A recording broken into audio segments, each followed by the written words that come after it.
नमस्कार, मेरा नाम रवीश तिवारी है और आप एसआर प्राइम न्यूज देखना शुरू कर दिए हैं। इस वक्त हम मौजूद हैं पूर्वी चंपारण जिले के मधुबन विधानसभा क्षेत्र अंतर्गत पकड़ीदयाल में और हमारे साथ जन स्वराज पार्टी के पकड़ीदयाल प्रखंड के अध्यक्ष विजय सिंह जी उपस्थित है।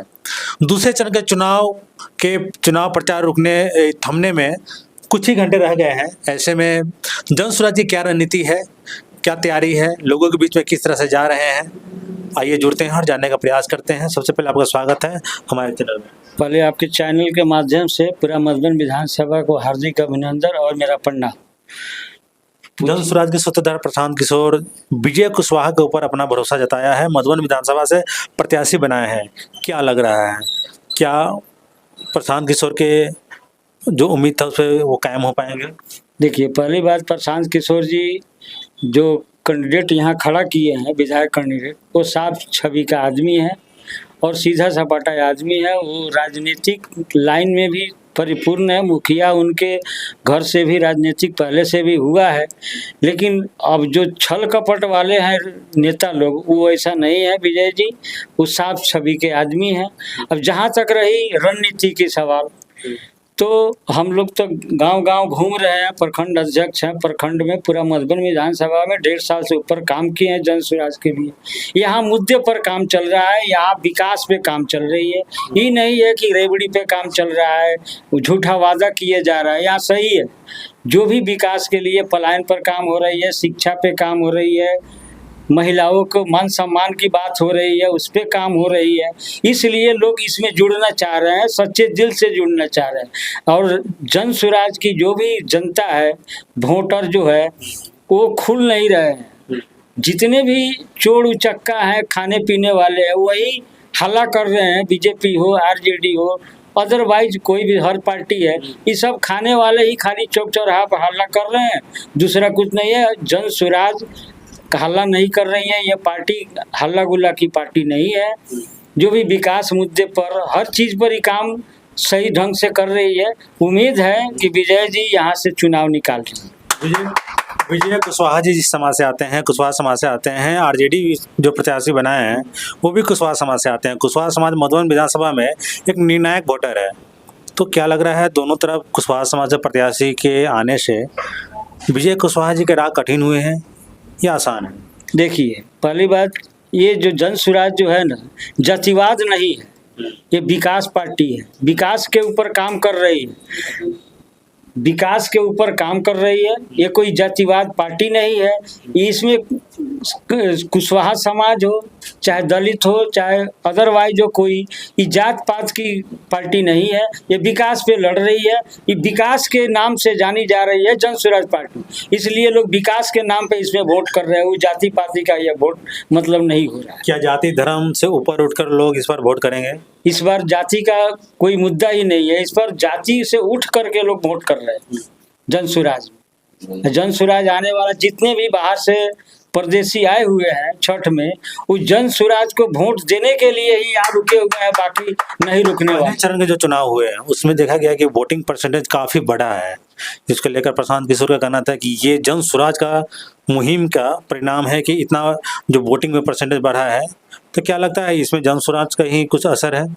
ये जन स्वराज का ही असर है। जन स्वराज ही सबसे ज्यादा उधर सीट ला रही है। इससे पहले क्यों नहीं परसेंटेज बढ़ा कि आज प्रशांत किशोर आ गए हैं तो परसेंटेज बढ़ रहा है। तो इसका मतलब है कि जन स्वराज को वोट पड़ रहा है। और क्या है कि यहाँ जो चल रहा है ना मुहिम विधायकों लोगों का, तो ये लोग तो 35 साल से सब लोग को देख लिए, आरजेडी को देख लिए, बीजेपी को देख लिए, एनडीए को देख लिए, कोई विकास का नाम नहीं है। झूठ मूठ का रोड पर राबड़ी बटा रहा है। और जन स्वराज आया है, जब से प्रशांत किशोर आए हैं, सारा पार्टी का कान खड़ा हो गया है कि अब हमारा लोटिया डूबने वाला है। जितना ताकत है सब लोग अपना झोंक दे रहा है। यहाँ तो का पैसा का बोरा का मुंह खुल गया है। लूटने वाला लोग लूट रहा है, लेकिन लूट रहा है सही, लेकिन वोट देगा जन स्वराज को। जन स्वराज को लोग वोट कटवा पार्टी का दर्जा दे रहे हैं, क्या कहेंगे? अरे कहने वाले तो विपक्षी तो कुछ भी कह सकता है।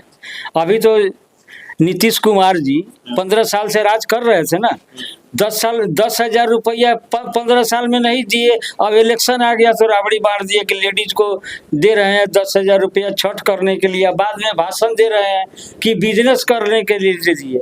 10,000 से तो पकौड़ा का ठेला लगभग नहीं करेगा, बिजनेस करने के लिए दे दिए हैं। ये क्या है, वोट खरीदने वाली काम है ना।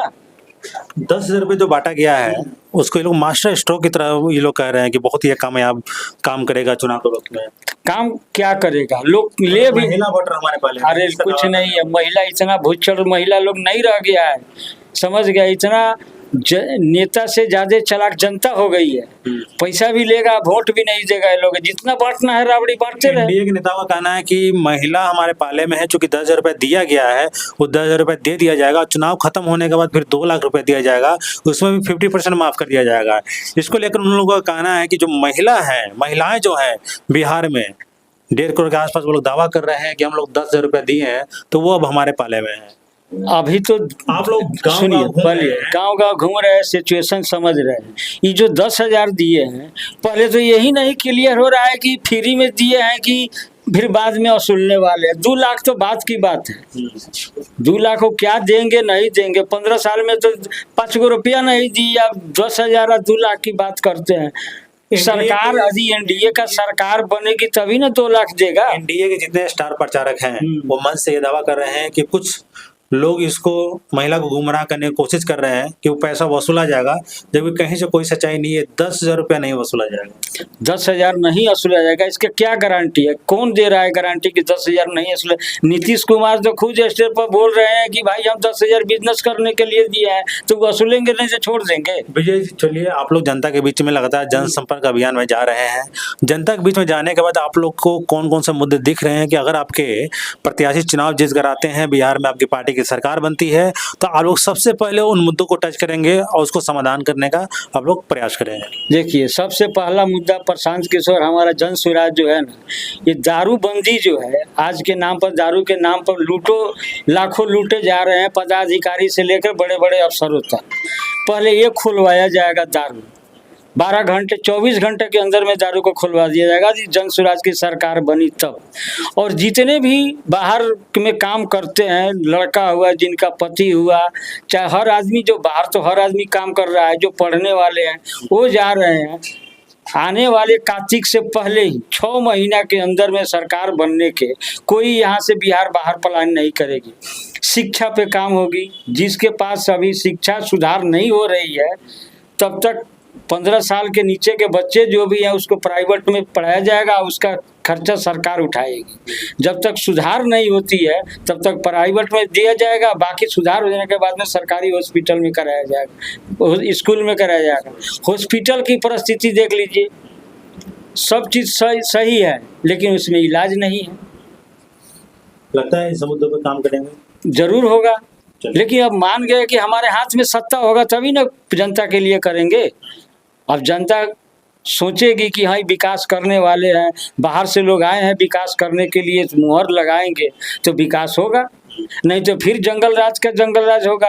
लालू जी के रिजीम ने बोलता है लोग हथियार पे लोग जंगल राज करता था, और नीतीश के सरकार में कलम से हथियार जंगल राज हो रहा है।